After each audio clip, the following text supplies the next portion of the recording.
میں کیا مطلب؟ اگر بیٹا کو آپ نے 2 کٹھا زمین حصے میں دیا ہے تو بیٹی کو 1 کٹھا دینا ہوگا۔ گھڑاری ڈیہ کی زمین جس میں مکان بنا رہے ہو، اگر بیٹا کو آپ نے 2 کٹھا دیا ہے تو بیٹی کو 1 کٹھا کی قیمت بھیجوا دینا ہوگا۔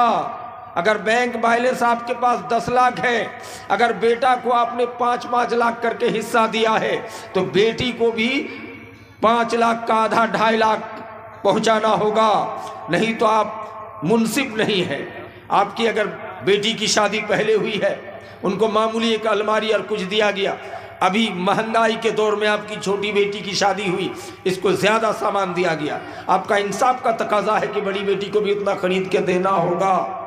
ہم نے جہیز دینا بند کیا ہے، تب خدا کی لعنت آئی ہے کہ ہم نے نبی کی سنت کے مطابق بیٹی کو میراث دینا بند کر دیا ہے تو جہیز کی لعنت آ گئی۔ آپ کو پتا ہونا چاہیے کہ جہیز ایک تو مانگ کرنے والا حرام کاری کر رہے ہیں، اور کبھی بیٹی کا باپ بھی حرام خوری کر رہے ہیں۔ وہ کہیں گے کیسے؟ کہیں گے ہماری بیٹی بڑی پڑھی لکھی ہے، MBBS کر رہی ہے، لگتا ہے سرشا بادی میں بیٹا کا جوڑا ملنے والا نہیں ہے۔ بہت سارے لوگوں کا وہاں کی بیٹی کورٹ میرج کرا لی ہے راجپوت لڑکے سے پٹنے میں۔ کیا بات، کتنا غلط ہو رہا ہے، کتنی غلط تربیت ہے کہ آج ہماری بیٹی بھاگ رہی۔ کیا ہو جائے؟ ہم نے میراث دینا بند کیا ہے، بیٹی کو حصہ دو۔ میں رضاکار حضرات سے گزارش کروں گا کہ پچھمی جانب کچھ لوگ آپس میں لڑائی کر رہے ہیں، آپ لوگ ان کو جا کے روکیں۔ پچھمی جانب کچھ لوگ آپس میں دیکھیے بھائی، یہ غلط بات ہے، لڑائی نہیں کیجیے، اور آپ لوگ اٹھ کے نہیں جائیے، ادھر رضاکار لوگ ہی خاص جائیں۔ میں آپ حضرات سے گزارش کروں گا سب نہیں جائے، بھیڑ لگائے، غلط بات ہے یہ سب۔ دیکھیے، لڑائی کا یہ مطلب نہیں کہ وہ لوگ فائٹنگ کر رہے ہیں، بلکہ کچھ آپسی تنازع ہے۔ آپ لوگ مت جائیے، پنڈال والے مت جائیے، اللہ کے واسطے۔ ہمارے رضاکار حضرات اس کو سنبھالیں گے، آپ لوگ برائے کرم نہ جائیں۔ اس میں اعلان نہیں کرنا چاہیے تھا، گھر جانے۔ دوستو، ایک طرف پوری دنیا میں 61 ملکوں میں مسلمانوں کی حکومت ہے۔ کتنے ملک میں؟ 61 ملکوں میں مسلمان پردھان منتری یا کہیں راجا ہے، کہیں راشٹرپتی ہے، اور دولت بھی مسلمانوں کے پاس۔ اتنی بڑی طاقت رہتے ہوئے اس بھارت جس کو آزاد کرنے کے لیے 1 لاکھ صرف اہل حدیث مولویوں کو مرشد آباد میں پھانسی پہ لٹکایا گیا تھا۔ اسی بھارت میں محبت کی نشانی تاج محل، عبادت کی نشانی دلی کا جامع مسجد دیا، امارت و سیادت کی نشانی قطب مینار اور دلی کا لال قلعہ دیا تھا۔ آج اس دیش کے گرہ منتری جی کولکاتہ میں کہہ رہے ہیں کہ دنیا کی ہر ویکتی کو، ہر جاتی کے لوگوں کو NRC میں CA کے ذریعے سے بھارت میں ناگریکتا پراپت کرا دیا جائے گا، مسلمان سماج کو صرف ناگریکتا نہیں دیا جائے گا۔ کتنا بڑا ظالمانہ برتاؤ ہے، کیا سمجھ کے ایسا بیان دیا ہے؟ سوچ رہے ہو دوستو؟ لگتا ہے کہ مسلمان اس ملک میں جاگیردار ہے۔ میرے بھائی، ایسی بات نہیں ہے، حقدار ہے۔ ہمارے باپ دادا نے خون سے اس دیش کو سینچا تھا، اور اسی کی ایک کڑی ہے عائشہ نامی عورت کو کچھ لوگ حیدرآباد کے بڑے بڑے لوگوں نے بیان دیا ہے کہ اس کو BJP والوں نے بنا کر کے پیش کیا ہے، جھوٹا واقعہ ہے۔ وہ اللہ بہتر جانے، اللہ بہتر جانتا ہے کہ کہاں تک سچ ہے کہاں تک جھوٹ ہے۔ تو میری بھائی، ایک عائشہ کو لے کر کے اتنا پریشان کیوں؟ کتنے عائشہ اور کتنی مائیں اپنی جانیں نچھاور کر دی، آپ بھول گئے؟ کون تھے؟ حضرت آسمہ بنت ابو بکر کی بیٹی ہے، بیٹا کو پھانسی میں لٹکا دیکھا۔ ہماری ماں ہوتی، آپ کی ماں ہوتی تو چلانے لگتی، کیا بیٹا کو پھانسی پہ لٹکا دیا؟ لیکن حضرت آسمہ نے کہا تھا علم یعنی لہذا الفارس یترجل، کیا اس سوار کو منبر سے اتارنے کا وقت نہیں آیا ہے؟ کوئی غمی نہیں، کوئی پریشانی نہیں ہے میری مائی۔ یہ تربیت تھی بیٹیوں کی۔ حضرت عائشہ، حضرت آسیہ علیہ السلام فرعون کی بیوی ہے، پوری دنیا فرعون کی سجدہ کر رہی ہے، سجدہ خدا مان کر، لیکن فرعون کی بیوی آسیہ نہیں کر رہی۔ فرعون کو جب پتا چلا، غصے سے حالت سے باہر ہو گیا، گھر پہ جا کے پوچھتا ہے کہ آسیہ ساری دنیا میری عبادت کر رہی ہے، مجھ کو خدا مان لیا ہے، تو مجھ کی عبادت نہیں کرتی ہے میری؟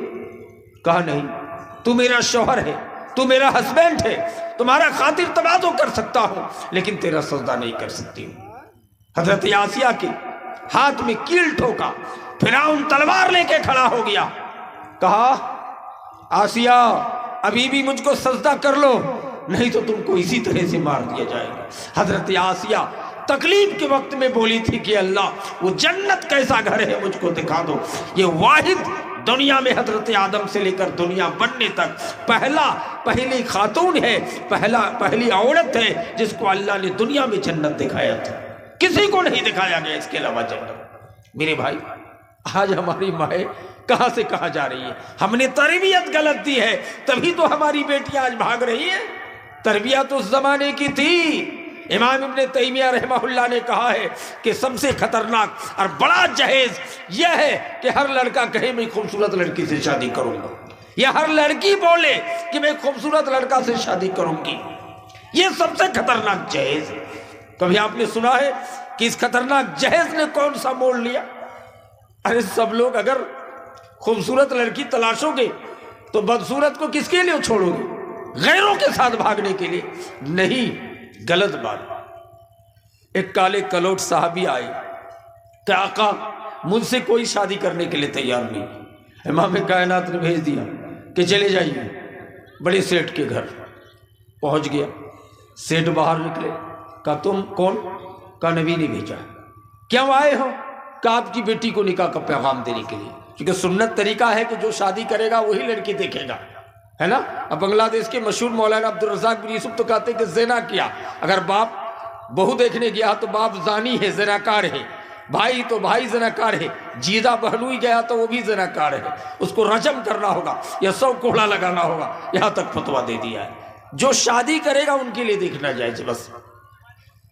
صحابی کہنے لگے کہ مجھ کو شادی کرنے کے لیے نبی نے بھیجا آپ کی بیٹی کو دیکھنے کے لیے۔ کہا تم اپنے چہرے کو دیکھا ہے؟ کوئلے کی طرح کالا، منہ میں چیچک کا داغ ہے، بھاگو یہاں سے۔ لڑکی باہر نکلتی، میری ماں سن لیجئے کیسی بیٹی تھی، خوبصورت تھی، پڑھی لکھی تھی، ہوشیار تھی، بیٹی باہر نکلتی ہے، کہتا ہے امام کائنات نے ان کو بھیجا ہے، ابا یہ آنے والا کالا ہے، ان کے منہ میں چیچک کا داغ ہے، سنتھال سے بھی کالا ہے، لیکن پتہ ہے اس کو بھیجنے والا فاطمہ کا ابا حضرت عائشہ کے لگتے جگر، حضرت آمینہ کے نور نظر محمد الرسول اللہ ہے، اس لیے مجھے اس سے رشتہ منظور ہے۔ ابا ان کو واپس بلائیے، میں ان سے شادی کرنے کے لیے تیار ہوں۔ کیسی بیٹی تیار کی تھی کہ کالے کلوٹ لڑکے سے شادی رشتہ کرنے کے لیے تیار ہو گئی؟ کیوں؟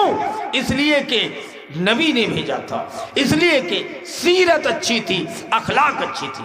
آج ہم بھول گئے، کہتے ہیں کہ عورتوں کو اونچا مقام دے دیا سب نے، 2 روپیہ اندرا آواس کی شکل میں، مہیلا اور کلیادان کی شکل میں ٹھگنے کے لیے دے دیا، کہا اونچا مقام دیا۔ میں پوری دنیا سے پوچھنا چاہتا ہوں، دنیا کے کس دھرم میں عورتوں کو زمین میں حصہ دینے کی بات کہی گئی ہے؟ وید اٹھائیے، مہا بھارت اٹھائیے، گیتا دیکھیے، بدھسٹ کا کتاب دیکھیے، سکھوں کی کتاب دیکھیے، کسی بھی دھارمک کتاب میں لڑکیوں کو لڑکا کی طرح سے زمین جائیداد میں حصے داری کی بات نہیں کہی گئی ہے۔ واحد قرآن ہے جس نے وَلِلذَّكَرِ مِثْلُ حَظِّ الْأُنثَيَيْنِ کہہ کر کے بیٹی کو بھی بیٹا کی طرح تمام چیزوں میں حصہ دلانے کا حکم دیا ہے۔ آج بھول گئے، جب ہندوؤں میں، مشرکوں میں لڑکی پیدا ہوتی ہی زندہ گاڑ دیا جاتا تھا، اگر لڑکی کا شوہر مر جائے تو لڑکی کو بھی زندہ جلا دیا جاتا تھا کہ یہ منحوس خاتون ہے۔ بھارت کے قابل پردھان منتری شریمتی اندرا گاندھی جی کا جب شوہر ہسبینڈ کا انتقال ہو گیا، پورے دھرم والوں نے کہا کہ اندرا گاندھی کو بھی جلا دیا جائے شوہر کے ساتھ۔ اندرا گاندھی بھاگ کر بھارت آئی تھی اور بولی تھی کہ دنیا میں اگر کوئی اتم دھرم ہے تو مذہب اسلام ہے، جس نے ادھیکار دیا ہے کہ اگر کسی عورت کا شوہر مر جائے تو وہ عورت اگر چاہے کسی دوسری سے شادی کر سکتی ہے۔ عورتوں کا مقام میری مائیں مذہب اسلام نے دیا ہے۔ آپ کو پتا ہونا چاہیے پہلے زمانے میں لڑکی پیدا ہوتے ہی زندہ گاڑ دیا جاتا تھا، آج بھی گاڑ دیا جاتا ہے۔ کہیں گے مولانا نہیں سنا ہو، آج پیٹ کے اندر ہی بچے کو مار دیا جاتا ہے، ٹیبلٹ کھلا کے ہو یا دوری کر کے ہو، ہم پیٹ کے اندر ہی ریڑھ کی ہڈی میں بچوں کو ہم نے قتل عام کیا ہے۔ قرآن نے کہا تھا کہ وَلَا تَقْتُلُوا أَوْلَادَكُمْ خَشْيَةَ إِمْلَاقٍ، اپنے بچوں کو کھلانے کے ڈر سے مت مارو، اس کے ذمہ دار ہم ہیں، ہم اللہ ہے، ہم رازق ہیں، ہم اپنے بندوں کو کھلانے کا انتظام رکھتے ہیں۔ میرے بھائی، نبی کائنات نے پیغام سنایا، کوئی دھرم والے سنا دے، نبی نے حدیث سنایا مسجد نبی میں کہ جس نے 3 بیٹی کو پالا پوسا پڑھایا لکھایا، اس بیٹی کے باپ کے لیے جنت واجب ہے۔ اگر کسی کی 7 بیٹی ہے تو جنت کا مقام کتنا اونچا ہوگا۔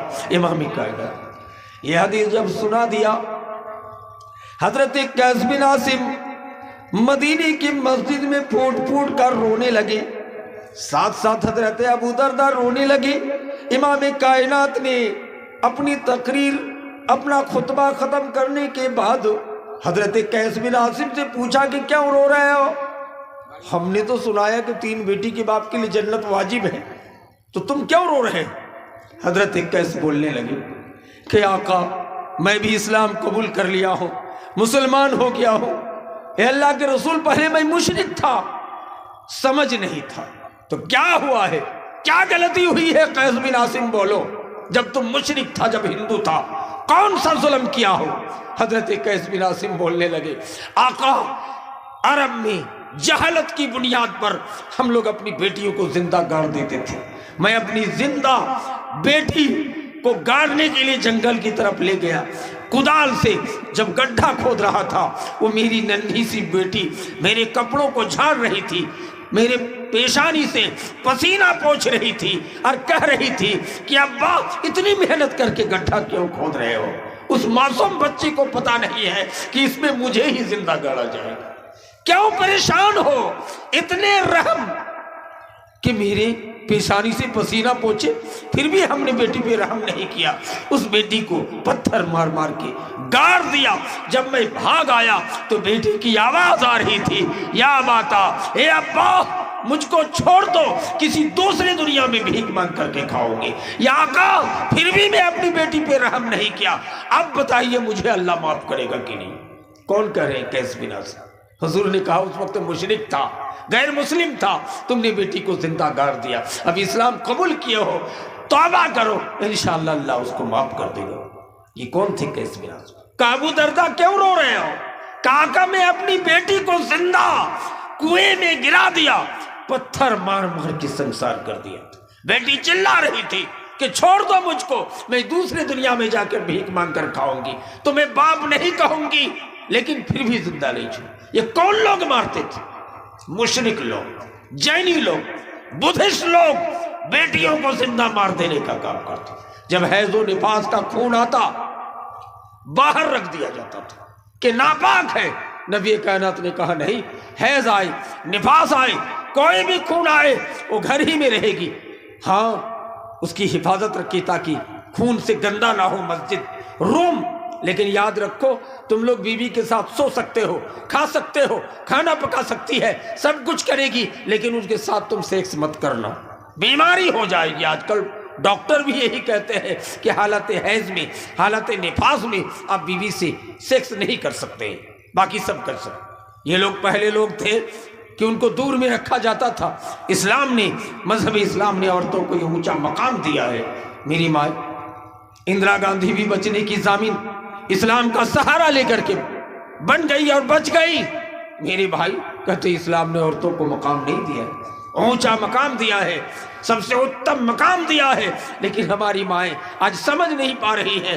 ہمارے نوجوان بھائی سب کو چاہیے کہ خوبصورت اور ہیما مالنی کی پوتی چاہیے۔ میرے بھائی اللہ کہتا ہے میں حکم الحاکمین ہوں، میں چاہوں تو کالے کی پیٹ سے گوری اور خوبصورت بچی اور بچہ پیدا کر سکتا ہوں، اگر میں چاہوں تو خوبصورت کے پیٹ سے اپاہج پیدا کر سکتا ہوں، کالا پیدا کر سکتا ہوں۔ شاعر کہتا ہے حسن صورت چند روزہ، حسن سیرت مستقل، اس سے خوش ہوتا ہے نگاہیں، اس سے خوش ہوتا ہے دل۔ اللہ کہتا میں نا انصاف نہیں ہوں، کوئی کہہ سکتا ہے کہ اللہ نا انصاف ہے، کہا کیوں؟ کہا کہ یہ دیکھیے اس کا 10 منزلہ مکان ہے، بغل میں ایک غریب آدمی ہے، ان کو کھپڑیل میسر نہیں ہے، اللہ نا انصاف نہیں ہے؟ نہیں، نعوذ باللہ۔ اگر کوئی کہے کہ اللہ تعالیٰ نا انصاف نہیں ہے کہ ان کے خاندان کو سب گورے گورے لمبے لمبے خوبصورت بنا دیا ہے، ہمارے خاندان پہ لنگڑا بنا دیا، اپاہج بنا دیا، نابینا بنا دیا، کالا بنا دیا، تو یہ اللہ کی غلطی نہیں؟ نعوذ باللہ نہیں، اللہ کی غلطی نہیں ہے۔ اللہ کہتا ہے ہم نے ایسا اس لیے کیا ہے تاکہ تمہارا ایگزام لے کہ تم خوبصورت ہو کے گھمنڈ تو نہیں کر رہے ہو، اور یہ کانے لنگڑے لولہے تمہیں اس لیے خراب بنایا ہوں کہ احساس کمتری کا شکار مت ہو جانا کہ اللہ نے ہم کو ایسے کر دیا ویسے کر دیا۔ شکریہ ادا کرو، یہ اللہ کا انصاف ہے۔ اللہ کہتا ہم نے ایسا اس لیے کیا ہے، اس کا میک اپ جنت میں کریں گے، اس کا میک اپ اخروی زندگی میں کریں گے۔ جو دنیا میں کم خوبصورت تھا وہاں زیادہ خوبصورت بنائیں گے، دنیا میں جو لنگڑا تھا وہاں اونچا مقام اللہ دے گا، خوبصورت بنائے گا، جو دنیا میں خوبصورت تھا وہاں خراب بنائے گا۔ رب کائنات انصاف ور ہے، کسی کو امیر بنایا، کسی کو فقیر بنایا، ایگزام لینے کے لیے، امتحان لینے کے لیے، ابتلا کے لیے، آزمائش کے لیے۔ اس لیے میرے بھائی اپنی بیٹیوں کو اور اپنی پوتیوں کو اونچا مقام دیجئے اور سسٹم کیجئے کہ معاشرے میں کوئی دب سے دب لڑکی ہے، اگر خاندان اچھی ہے، سیرت اچھی ہے، بسم اللہ کہہ کر کے شادی کا رشتہ جوڑ لیجئے۔ یقین مانیے میں وعدہ کر کے جاتا ہوں کہ اللہ وہ برکت عطا کرے گا اس نکاح میں، اس شادی میں، کہ رب العالمین اس سے اتنی خوبصورت، اتنے ذہین، اتنے اچھا بچہ اللہ پیدا کرے گا کہ جس کی وجہ سے پوری دنیا میں آپ کا نام روشن ہوگا۔ کیا ہو گیا تمہیں کہ وقتی طور پر گھوری چمڑی تلاشنے کے لیے اتنے پریشان ہو کہ تلاشتے تلاشتے اب پڑھے لکھ کے بعض ڈاکٹر MBBS تو جائیے، بعض مولوی بھی اگر شادی کرنی ہے پوری دنیا کٹیہار پورنیہ کشن گنج کی سارے لوگوں کی بیٹیوں کو دیکھ لیا 2 لاکھ روپیہ خرچ کر کے، لڑکی ہی پسند نہیں ہے، اب وہ خود کالا کلوٹے کا تم نے اپنے چہرے کی طرف دیکھا ہے، سب کی بیٹیوں کو چھاڑ دیا۔ میرے بھائیوں دوستو یہ بہت غلط بات ہے، اس لیے جہیز بند کرو، غلط ویوہار کو بند کرو۔ اور ایک حدیث سناتا ہوں، حضرت ابو درداء رضی اللہ تعالیٰ عنہ جاہلیت میں تو بیٹی کو کنویں میں گرا کے سنسار کر دیا، اسلام قبول کرنے کے بعد بیٹی خوبصورت ہے، پڑھی لکھی ہے، نکاح کا پیغام لے کے امیر معاویہ آ گئے۔ امیر معاویہ کون تھے جانتے؟ اس وقت کا دیش کا پردھان منتری، کن کے لیے؟ اپنے چھوٹا بیٹا کے لیے، یزید کے چھوٹے بھائی کے لیے۔ امیر معاویہ نے کہا کہ آپ کی بیٹی کو بہو بنانا چاہتا ہوں۔ حضرت ابو درداء غریب صحابی تھے، ہم اور آپ ہوتے تو خوش ہو جاتے، کتنے بڑے مکھیا، اتنے بڑے بدھائے ہماری بیٹی کو بہو بنانے کے لیے آیا ہے، بسم اللہ کیجیے۔ حضرت ابو درداء نے کہا نہیں، میں تمہارے بیٹا سے شادی نہیں کرا سکتا ہوں اپنی بیٹی کی۔ کہا کیوں؟ امیر معاویہ نے کہا کیوں؟ حضرت ابو درداء نے کہا کہ امیر معاویہ آپ پردھان منتری ہیں، میں غریب آدمی ہوں، میں اپنی بیٹی کی شادی گاؤں کے فلانا لڑکے سے کرانا چاہتا ہوں۔ کہا کون ہے وہ لڑکا؟ کہ ان کے پاس کھانے کا کوئی سامان نہیں، روزانہ وہ لڑکا اتنا غریب کہ وہ روزانہ جنگل سے جلاون کاٹ کر گٹر بنا کر بازاروں میں بیچ کر، اس گٹر کو بیچ کر اسی سے چاول دال خرید کے کھاتا ہے، اتنا غریب۔ کہا پردھان منتری کا بیٹا تمہیں منظور نہیں؟ کہا نہیں، میں اپنی بیٹی کی شادی اس غریب سے کرانے کے لیے تیار ہوں۔ میں چیلنج کے ساتھ کہتا ہوں کہ ہے کوئی پوری بطوریا اور منجھلی علاقے میں کون ایسا آدمی ہے کہ بیٹی پاگل نہیں ہے، ہوشیار ہے، خوبصورت ہے، پڑھی لکھی ہے، لیکن مالدار بھی ہے، اور میں نے اپنی بیٹی کی شادی ایک غریب سے کرا دیا ہے اس بنیاد پر کہ اللہ کی رضا کے لیے، محمد کی سنت کو زندہ کرنے کے لیے؟ نہیں ملے گا۔ کہتے ہیں خالی لڑکے کا باپ ہی ظالم ہے، میں تو کہتا ہوں لڑکے کا باپ تو ظالم ہی ہے کہ غلط طریقے سے موٹر سائیکل اور پیسہ گن کے لینا، اب برات بھیج کر کے ناجائز کام کرنا، تقریریں ہو رہی ہیں، کچھ بھی عمل نہیں ہو رہا ہے، 200-400 برات لٹیرے بن کر کے ہم کھانے کا کام کرتے ہیں۔ میرے بھائیوں قیامت کے دن یہ انٹرنیشنل فقیر ہے، بھیکاری ہے، ان کو جمع کیا جائے گا جن کے چہروں پہ گوشت نہیں ہوگا۔ یہ کون لوگ ہیں جنہوں نے لٹیروں کے طرح سے براتی کی شکل میں اپنی سمدھی کی دولت کو لوٹنے کا کام کیا ہے؟ شریعت بھی منع کیا ہے، لیکن بیٹی کا باپ بھی ظالم کب ہے کہ